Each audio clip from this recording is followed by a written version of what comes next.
दोस्तों, भारत की aviation industry दुनिया की तीसरी सबसे बड़ी एविएशन इंडस्ट्री है। भारत लगातार अपने एयरक्राफ्ट और एविएशन इंडस्ट्री को आगे बढ़ा रहा है, जिसमें फ्रांस ने भारत की बहुत मदद की है। हाल ही में फ्रांस और भारत सरकार के बीच एक बड़ी डील हुई है। बताया जा रहा है कि फ्रांस के साथ हुई इस डील से भारत अपने एविएशन इंडस्ट्री को नेक्स्ट लेवल तक ले जा सकता है, जहां भारत को रोकना बहुत ही मुश्किल है। इस डील से चीन जैसे देश भी भारत का मुकाबला नहीं कर पाएंगे। तो चलिए जानते हैं कि इन दोनों देशों के बीच में क्या बड़ी डील हुई है। भारत और फ्रांस ने किस चीज को लेकर पार्टनरशिप किया है। नमस्कार दोस्तों, मैं हूं विकास और आप देख रहे हैं ऑल इंडिया अफेयर्स। जैसा कि आप इस रिपोर्ट में देख सकते हैं कि भारतीय कंपनी हिंदुस्तान एरोनॉटिक्स लिमिटेड और फ्रांस की कंपनी साफ्रान ने एक बड़ी पार्टनरशिप की है। अब ये कंपनी साथ मिलकर भारत में हेलीकॉप्टर के इंजन का प्रोडक्शन स्टार्ट करेगी। आपको बता दें कि इन दोनों कंपनी के बीच में जो डील हुई है उसे Saif hall helicopter engine private limited का नाम दिया गया है। 10 नवंबर को इस डील को फाइनल किया गया, जहां कंपनी ने कहा कि अब भारत में हेलीकॉप्टर के इंजन की design, develop, produce, certify, sell सब कुछ किया जा सकेगा। इन दोनों कंपनी के बीच में 50% की पार्टनरशिप हुई है, यानी कि आधा हिस्सा हिंदुस्तान एरोनॉटिक्स और आधा हिस्सा सेफ्रॉन का होगा। इस डील के तहत सेफ्रॉन भारत को हेलीकॉप्टर इंजन बनाने की पूरी टेक्नोलॉजी देगा, जिससे कि भारत पूरी तरह से हेलीकॉप्टर की डिजाइन और प्रोडक्शन कर सकता है। बहुत से देश आज भी इसी कोशिश में लगे हुए हैं कि फ्रांस उनके साथ डील कर ले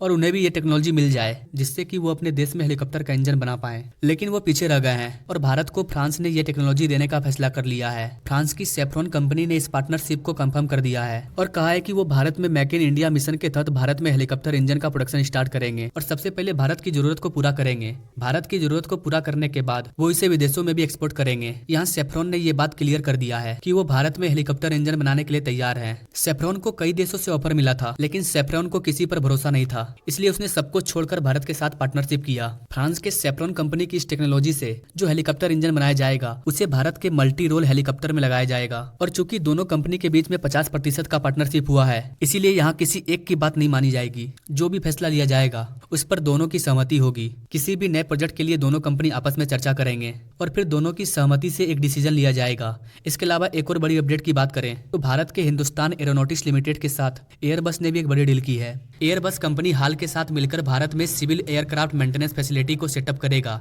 इस फैसिलिटी में एयरबस के एरोप्लेन की रिपेयरिंग, मेंटेनेंस और भी कामों को किया जाएगा। 9 नवंबर को एयरबस और हिंदुस्तान एरोनॉटिक्स लिमिटेड ने इस डील को फाइनल किया। एयरबस की वो फ्लाइट जिसकी कैपेसिटी 350 मेंबर की है, उसका रिपेयरिंग और मेंटेनेंस इस नए सिविल एयरक्राफ्ट मेंटेनेंस फैसिलिटी में किया जाएगा। तो देखा जाए तो भारत में हर एक फील्ड में नए नए डील और नए नए प्रोजेक्ट लॉन्च किए जा रहे हैं। इससे हमारा देश तेजी से आगे बढ़ रहा है। भारत में इतने सारे नए नए डील और नए नए प्रोजेक्ट को देखकर साफ लग रहा है कि भारत सरकार का जो सपना है 2047 तक भारत को विकसित भारत बनाने का, कि जब हमारे भारत का आजादी का 100 साल पूरा होगा तो भारत एक विकसित कंट्री बन चुका होगा। आने वाले 2047 तक भारत एक विकसित कंट्री बन जाएगा। इसी उम्मीद के साथ इस वीडियो को यहीं पर विराम देते हैं। आई होप कि गाइस आप इन चीजों को समझ पाए होंगे कि भारत में किन चीजों को लेकर के बड़ी डील हुई है। क्या भारत में नए नए प्रोजेक्ट लॉन्च होने से भारत आगे बढ़ रहा है? आप अपने राय कमेंट बॉक्स में जरूर दीजिए और ऐसे लेटेस्ट अपडेट के बारे में जानने के लिए हमारे चैनल से जरूर जुड़िए। Now thanks for watching this video. मिलते हैं नेक्स्ट वीडियो में नई जानकारी के साथ, तब तक के लिए जय हिंद।